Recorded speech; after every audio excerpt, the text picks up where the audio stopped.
Hello everybody, it's John from the Gamer Duo here, and today's another day where we're going to look at the stats. Russell Wilson had 1,757 yards, 5 touchdowns, 11 picks. Not a good year for him so this year. Robert Griffin had 68. We had 4 quarterbacks start for us on the year, and Christian Ponder had the best QB rating by far at 133.6 passer rating in his 2 games that he played. But you look at the stats, and it's really the air attack was not there this year. There was really nothing to really show for an air attack, but I think a lot of that was Wilson being injured. Wilson was injured for 7 of the 16 games, maybe 8 of the 16 games, because he was from week 8 to so 7 of them. And so him being gone for a long time was not good. Sacked 37 times, 13 times for Davis, 3 and 2 for Ponder and Griffin. It's just pretty standard, but the yards per attempt is a good amount. Rawls had 1,000 rushing yards. Lacey had 600. Wilson had 377. Procise had 255. Davis had 106. Ponder had 56. Griffin had 53. There was so many players. 8 players that had carries. Jimmy Graham led the team in yards, so that's great, and he also led it in receptions. As far as touchdowns go, the leader was Jermaine Kearse with 4 touchdowns on the year. Nobody had great receiving stats, and then Reese Odiambo, he didn't give up 3 sacks. But as far as sacks, Lane Johnson had 11, Dwayne Brown had 8, and so there was very few, realistically, that really were given up by our offensive line. Our offensive line was a really good highlight this year, just to see them grow and get better and their potential being higher. It was just great to see all of that happening. And so the defensive end of the ball, this is where we shined. So our tackles, KJ Wright led the team in tackles with 94. Then Bobby Wagner had 86. Earl Thomas had 65. Marsh had 56.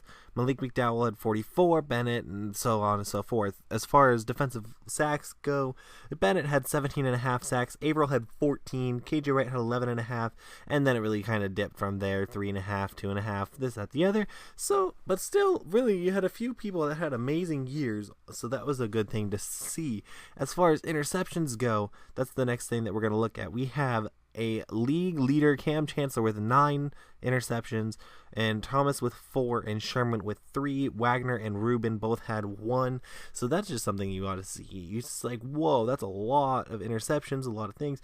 As far as fumbles go, fumble recoveries, we had 5 on the year, and forced fumbles was a thing, but Chancellor, Bennett, Clark, Averill, and somebody else, I think it was McDowell. As far as forced fumbles, Michael Bennett forced 3 fumbles, Averill forced 3, Wagner forced 2, and a lot of people forced 1. And so look at the stats from this year. You got to see it. You have the Bills having the number 1 offense on the year. They were 9-5-2, so that's kind of sad. Look crazy to see. Defensively, we were the number 1 team. We allowed 1,062 rushing yards. In the past game, the Cardinals were second. We were first. In the run game, we were first. The Ravens were second with 1,600 rush yards allowed. It's just insanity, to say the least. Points given up, I think we were first. We might not have been first, but I didn't get to see that. It didn't look like we would have been. We were close. As far as offensively, are we looking for us? Yeah, I'm looking for me now, and we were all the way at the bottom. We were 31st in the league, actually pretty far down in the 31st, which is not a good thing, to say the least. But as far as points per game go, we did pretty well. We had 26.9 points per game. There was a couple teams that had better points per game averages than us, like the Steelers at 29.4. The Browns had 25. A couple teams had 27. Another 29.1 for the Raiders. And a couple teams just did really good. 33.1 for the Patriots. So they're going to be a crazy team for the threat. And then here we go for the yearly awards. Or the weekly awards, I guess. Thomas Rawls and Michael Bennett were the 2 people that won the Defensive Player of the Year last week. And so your yearly awards go to Tom Brady as the MVP of the season. No Seahawks up there at all on that list. So that's a sad thing to see. Coach of the Year goes to Doug Peterson. Seahawks, Pete Carroll is in 6th place, guys, unfortunately. So Doug Peterson ends up being your Coach of the Year for the 2017 regular season. So Mike Mularkey from the Titans at 10-6, he made it there too. And as far as the AFC Offensive Player of the Year, it goes to Drew Brees, then Matt Ryan. And again, you see no Seahawk players there, so offense was not a strong suit. Defensively, though, Brandon Graham is your Defensive Player of the Year. And again, you don't see a Seahawk at all on that list either. Defensive Rookie of the Year, Mitch Trubisky gets there, and Defensive Rookie of the Year is McClellan, or whatever his name is. Best QB goes to Matt Ryan. Best running back goes to Ezekiel Elliott. Thomas Rawls is in third. Julio Jones ends up getting best wide receiver. Zach Martin ends up getting the best lineman. We have Lane Johnson at seventh. And Brandon Graham gets the best defensive lineman. Michael Bennett ended up getting third, so luckily he represented their best linebacker. We have KJ Wright at the seventh spot. Cam Chancellor ends up being the best DB, so that's good to see. So we got one of them.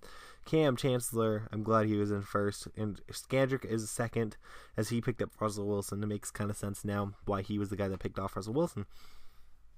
So then we head to best kicker, and we see that Blair Walsh is actually on the list in fourth place. Kind of not realistic, but it's okay. So yeah, I mean, this year's kind of been one of those interesting years, honestly. So we got to go to the playoff schedule to see kind of who's in and who's out. Your 3 seed is the Saints, and the Cowboys is the 6. Bills and Steelers are the 3 and 6 game in the AFC. Jags and Titans are the 4-5 game, and the Falcons Lions are the 4-5 game. So we go to the divisional round. Obviously, you know who's in it, the 2 leaders. And so we are going against the Saints next week. We're going to see who won these matchups here today. So the Eagles and Falcons will face, the Steelers and Raiders will face, and the Jags and Patriots will face. And so that's going to be a crazy weekend. So the Bills and Steelers, the Bills got killed 38-14. Dallas lost 38-24. Jacksonville won 34-28, and Atlanta won 38-28. So it looks like you have to score 30 points to even be a considerable threat in the AFC or in the NFL playoff picture, and that's something Seattle has been struggling with this year. They haven't had games where they've scored 30 plus points in a game. Last week they scored 44. But really, yeah, we have not been an attacking offense. So it'll be interesting to see what happens. Again, thank you guys so much for watching. Please like, comment, and subscribe. And can't wait to see the divisional round matchup against the Saints. Bye-bye!